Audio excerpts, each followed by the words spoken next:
Cauliflower உருளைக்கிழங்கு pepper fry எப்படி செய்யலாம் என்பதை இன்னைக்கு நாம பார்க்க போறோம். வணக்கம் நண்பர்களே, பிரியாவில் மீண்டும் உங்களை வரவேற்பதில் மிக்க மகிழ்ச்சி. பெப்பர் ஃப்ரை செய்யறதுக்கு தேவையான பொருட்கள் கொஞ்சமா இஞ்சியும் பூண்டும், 1/2 டீஸ்பூன் சோம்பு, 1/2 டீஸ்பூன் பெப்பர், 1/2 டீஸ்பூன் சீரகம், கொஞ்சமா பட்டை, 3 லவங்கம், 1 ஏலக்காய், 3 வரமிளகாய், 1 டேபிள் ஸ்பூன் தனியா. இது எல்லாம் நாம இஞ்சியும் பூண்டையும் தவிர்த்து மீதி எல்லாத்தையும் நீங்க வெறும் வாணலியில லைட்டா சூடு ஏத்துற அளவுக்கு வறுத்து எடுத்துக்கோங்க. மீடியம் ஃப்ளேம்ல வச்சு நம்ம லைட்டா வறுத்து எடுத்துப்போம். காரம் அதிகமாக இருக்குன்னு நினைக்கிறவங்க உங்கள் காரத்துக்கு ஏற்ற மாதிரி மிளகும் வரமிளகாவும் கம்மி பண்ணிக்கோங்க.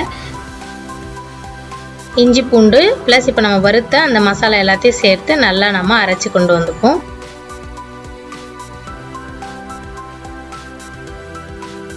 இப்போ வாணலியில் கொஞ்சமாக எண்ணெய் சேர்த்துட்டு ஒரு பெரிய வெங்காயத்தை பொடியாக நறுக்கி வச்சுருக்கேன், அதை சேர்த்துப்போம்.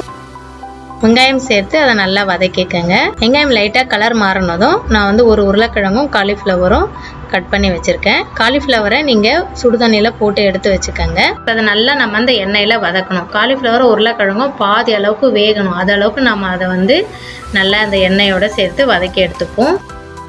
அப்போ தான் இது டேஸ்ட் ரொம்ப நல்லாயிருக்கும்.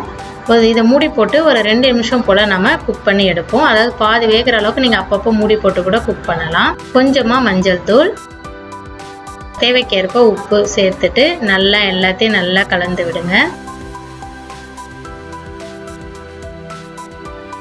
இப்போ நம்ம அரைச்ச இந்த மசாலா, அந்த பெப்பர் மசாலாவை இதில் சேர்த்துட்டு எல்லாம் அந்த மேலே ஒரு கோட்டிங் மாதிரி வரணும். நல்லா காலிஃப்ளவர் உருளைக்கிழங்குல நல்லா அந்த மசாலா எல்லாம் ஸ்ப்ரெட் ஆகணும். அந்த அளவுக்கு நல்லா வதக்கி எடுத்துக்கோங்க. இப்போ எல்லாத்துலேயும் கலந்ததுக்கு அப்புறமா மூடி போட்டு ஒரு 5 நிமிஷம் நம்ம நல்லா அது மசாலா எல்லாம் ஏறுற அளவுக்கு விடுவோம். பாருங்க, இப்போ நல்லா மசாலா உருளைக்கிழங்கு காலிஃப்ளவர்ல எல்லாம் சேர்ந்தாச்சு.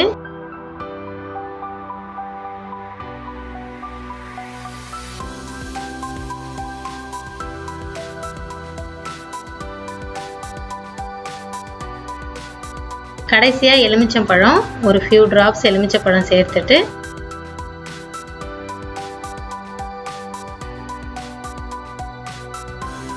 கொஞ்சமா கொத்தமல்லி தழை தூவணும்னா நம்மளுடைய அருமையான காலிஃப்ளவர் உருளைக்கிழங்கு பெப்பர் பிரட்டல் ரெடி ஆயிடுச்சு. மிளகு பிரட்டல் இப்போ ரெடி. இதை நீங்களும் உங்க வீட்டுல செய்து பாருங்க. மீண்டும் ஒரு நல்ல வீடியோவில் சந்திப்போம். நன்றி, வணக்கம்.